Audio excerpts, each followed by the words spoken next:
Assalamu alaikum, everyone. Good morning. Thank you. So, congratulations on this wonderful festival, Voices Uprising. Everyone needs to become a social activist. It's urgent. Everyone needs to help build a more prosperous, creative society, and one of humanity, compassion, and inclusion. Just think what a struggle there always is to build society.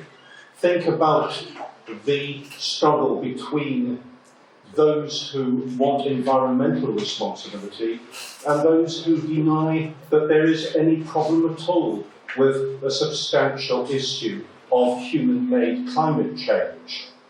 And this talk is a brief reflection on the surprising power of individuals and small groups to change society for the better, and then how every one of us can get involved.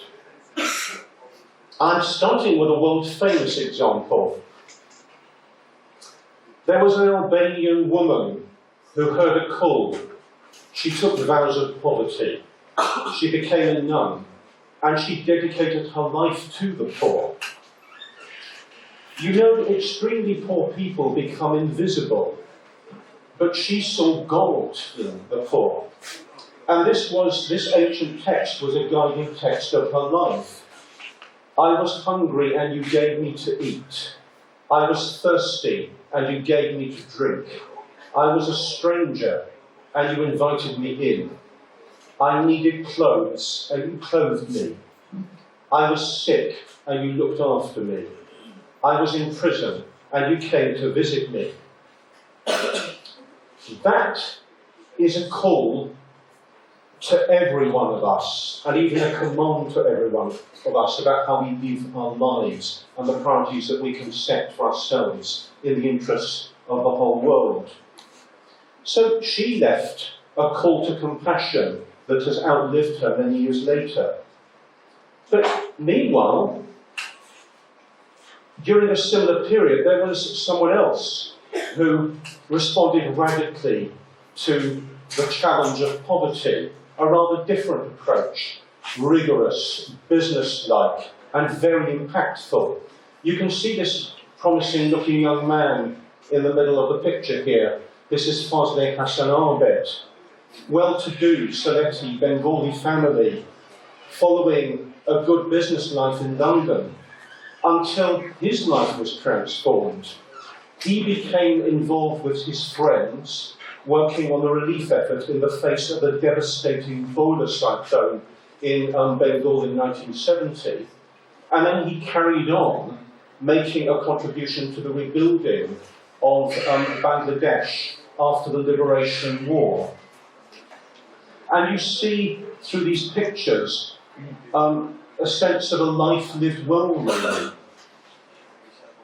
He went on to create perhaps the largest NGO in the world, and it's so striking what a multi-sided contribution that NGO has made.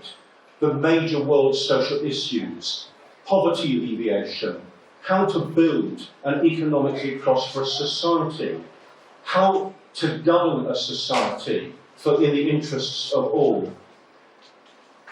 Health, education, the list is almost endless. And what lessons are there to learn from the experience of this BRAC organisation? BRAC organisation, which is truly a gift from Bangladesh to the whole world. Well, this is a brief TED talk, but I can suggest half a dozen. One is that poverty is not inevitable. It's a question of how world priorities are set. It can be addressed. Another one was social initiatives, the importance of starting small, looking honestly at what you're doing, rigorous evaluation and research into what works and what does not work, the importance, even the value of failure, learning from failure, and then scaling up to produce something on a large scale that's really effective and efficient. And BRAC is full of these examples. Abed used to say, small is beautiful, but big is necessary. And that he needed the BRAC organisation to reach a large scale so it could truly have an impact. And one of the reasons why he wanted the BRAC organisation to become so large was this next point here. How do you avoid obstruction by vested interests when you're trying to achieve social improvement? You go into a village and you try to help poor people, and you find the resources are taken by the powerful people. BRAC became adept at working through that kind of situation to reach those it was trying to help. The importance of listening to and working with those you are trying to help. This is still a lesson that we have to learn in international development even to this day.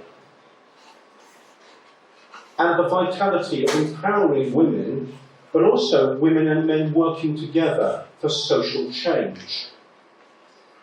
And then also, how you make a social development organisation like BRAC sustainable by having commercial income as well. And to this day, a very large part of the income of BRAC comes from commercial activities which go through to social development. It was because that decision was taken that the organisation remains sustainable in a position to make a continuing social contribution. So that's talking about achieving social change in a very large scale, making a social contribution on a very large scale. But remember, it came essentially from a small group of people who, although they had good connections, they did not know they were going to succeed at the time. But look what they were able to do. You really can change society. You really can have an impact. And here's another one. This is Dr. Richard Cash from Harvard, a big figure in the BRAC movement. He died just recently. He helped to save the lives of millions of people by treating diarrhea and cholera with a startlingly simple solution. It was a mixture of salt, water, and sugar. So simple that mothers could give it to their children at home. He said that simple does not mean second best. And then I moved to another level of the spectrum. In 6 years living in Bangladesh, it's been such a privilege to meet thousands of young people, many of you in this room are in this position as well, so many thousands of young people who really care about their country, who really care about the world, and who want to make a difference. And many of them are working on social initiatives of various kinds. And we want to think about how we could make some of that more effective too. I would love to give you so many examples, but here are two examples from Chittagong. The Blue Army and the Yellow Army. Not armies with weapons, but young people who are working on social initiatives, helping disadvantaged people, helping to build the community in Chittagong. This young man, we could do a TED talk in itself about his story. From a family tragedy, his father died of a kidney disease because the family couldn't afford the medical treatment. What a terrible thing. Instead of turning in on himself, he started to support unknown patients in hospital in Chittagong.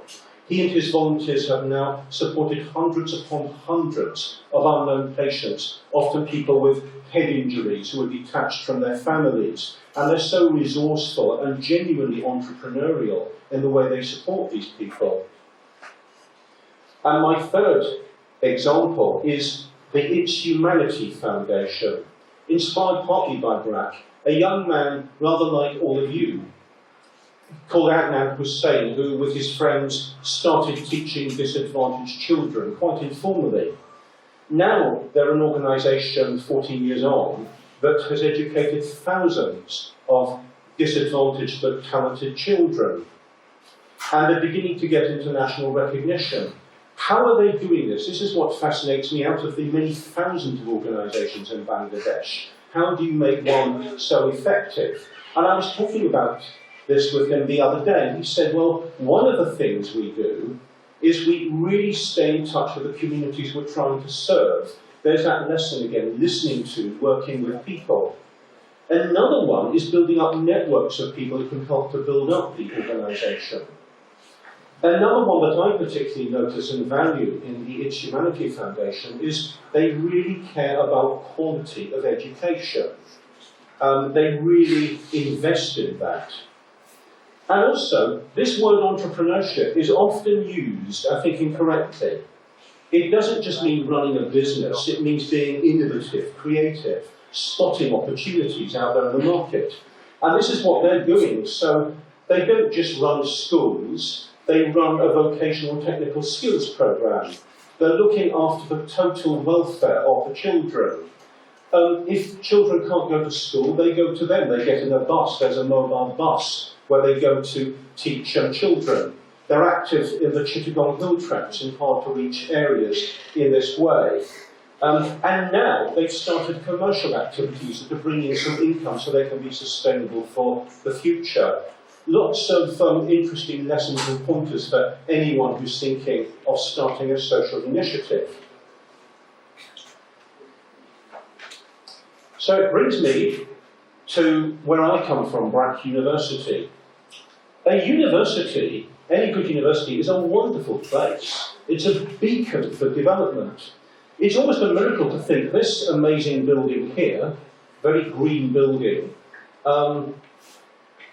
is constructed on what was 8 feet of marshland. But now, it can be a focus, as any university can be, of technological and creative advance and social development.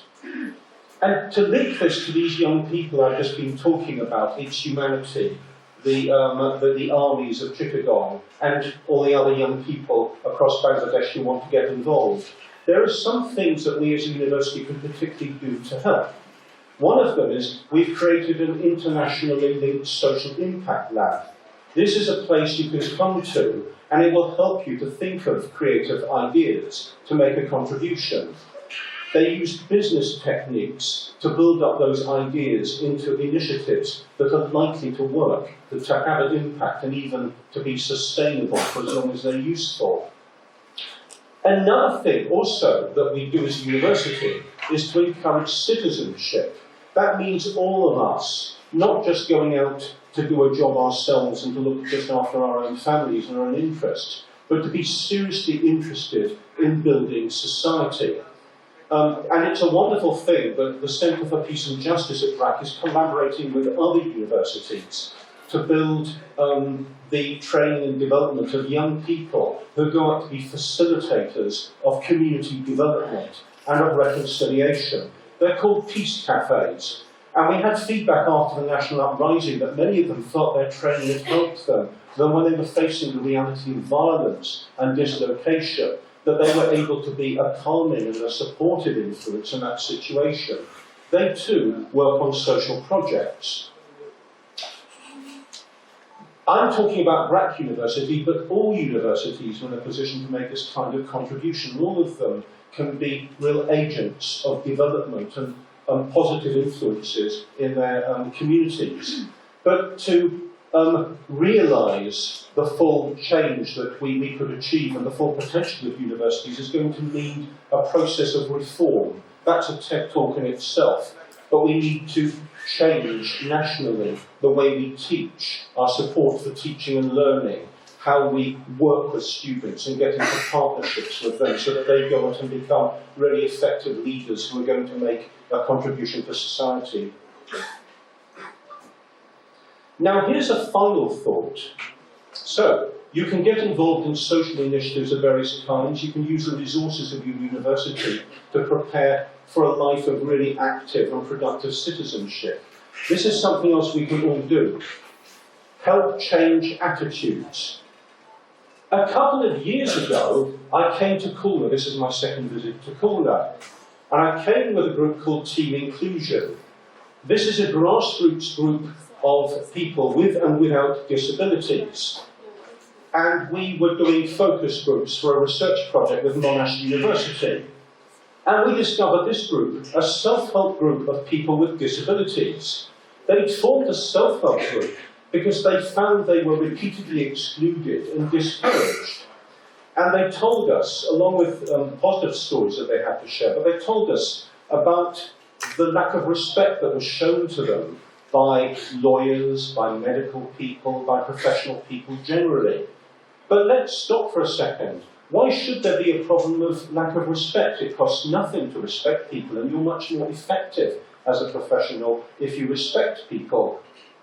This inspired an initiative. So a few months later, with the help of a London-based barrister called Sabina Khan, we ran a session at BRAC in collaboration with other universities, and it was a training session for young lawyers on disability inclusion in the law. And at the end of that session, every single one of these young lawyers, people just like you, they got up and they pledged for the rest of their lives they would be committed to the cause of social inclusion, respect for diversity, and particular respect for vulnerable people. Now we're in a pharmacy school. Pharmacists can make a similar pledge. All of us can stand up for a shift in attitudes. And one last thing. Why is it that planning decisions are still made so often about buildings or transport without regard to people with disabilities or older people? Why does that keep happening? Many of you are going to be in influential positions. You may become civil servants. You will be in a variety of surprisingly powerful positions.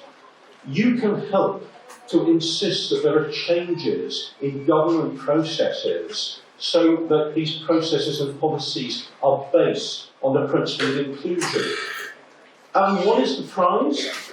Maybe 5 million people in Bangladesh with disabilities. How much talent is lost? That is part of the prize. So it's a call for all of us today, as you continue with this TED Festival today, just to see how much influence you really can exercise. And with that thought in mind, I wish you well for this festival and the rest of your time at the university. Thank you so very much. Thank you.